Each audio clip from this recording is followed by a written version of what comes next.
Carta aos Efésios, capítulo 5. Pureza de vida. Vocês são filhos queridos de Deus, e por isso devem ser como Ele.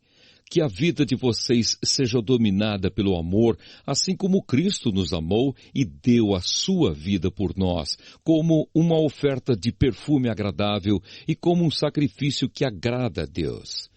Vocês fazem parte do povo de Deus. Portanto, qualquer tipo de imoralidade sexual, indecência ou cobiça não pode ser nem mesmo assunto de conversa entre vocês.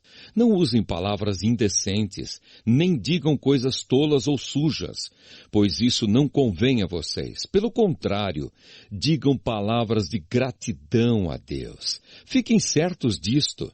Jamais receberá uma parte no reino de Cristo e de Deus qualquer pessoa que seja imoral, indecente ou cobiçosa, pois a cobiça é um tipo de idolatria. Vivendo na luz. Não deixem que ninguém engane vocês com conversas tolas, pois é por causa dessas coisas que o castigo de Deus cairá sobre os que não obedecem a Ele. Portanto, não tenham nada a ver com esse tipo de gente. Antigamente, vocês mesmos viviam na escuridão, mas agora que pertencem ao Senhor, vocês estão na luz.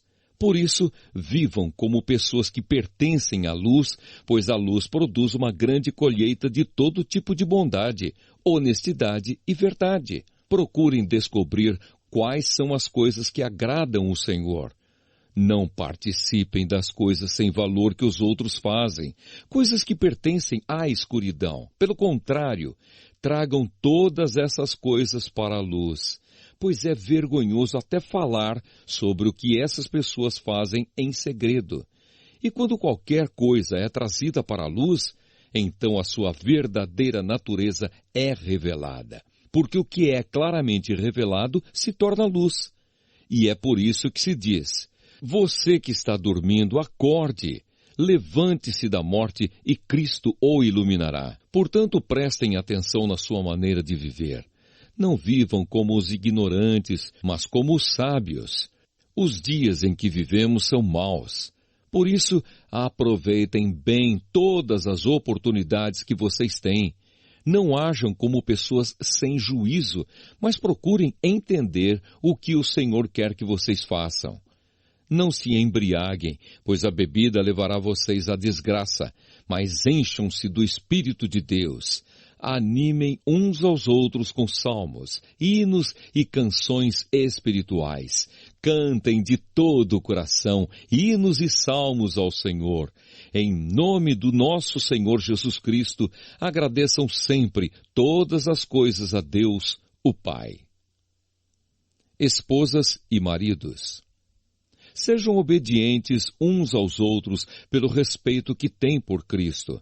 Esposa, obedeça ao seu marido como você obedece ao Senhor, pois o marido tem autoridade sobre a esposa, assim como Cristo tem autoridade sobre a igreja. E o próprio Cristo é o Salvador da igreja, que é o seu corpo. Portanto, assim como a igreja é obediente a Cristo, assim também a esposa deve obedecer em tudo ao seu marido. Marido, ame a sua esposa, assim como Cristo amou a igreja e deu a sua vida por ela. Ele fez isso para dedicar a igreja a Deus, lavando-a com água e purificando-a com a sua palavra. E fez isso para também poder trazer para perto de si a igreja em toda a sua beleza pura e perfeita, sem manchas ou rugas ou qualquer outro defeito. O homem deve amar a sua esposa, assim como ama o seu próprio corpo. O homem que ama a sua esposa ama a si mesmo, porque ninguém odeia o seu próprio corpo. Pelo contrário, cada um alimenta e cuida do seu corpo como Cristo faz com a igreja, pois nós somos membros do corpo de Cristo. Como dizem as Escrituras Sagradas, é por isso que o homem deixa seu pai e a sua mãe para se unir com a sua esposa e os dois se tornam uma só pessoa. Há uma verdade imensa revelada nessa passagem das Escrituras, e eu entendo que ela está falando a respeito de Cristo e da igreja. mas também está falando a respeito de vocês. Cada marido deve amar a sua esposa como ama a si mesmo, e cada esposa deve respeitar o seu marido.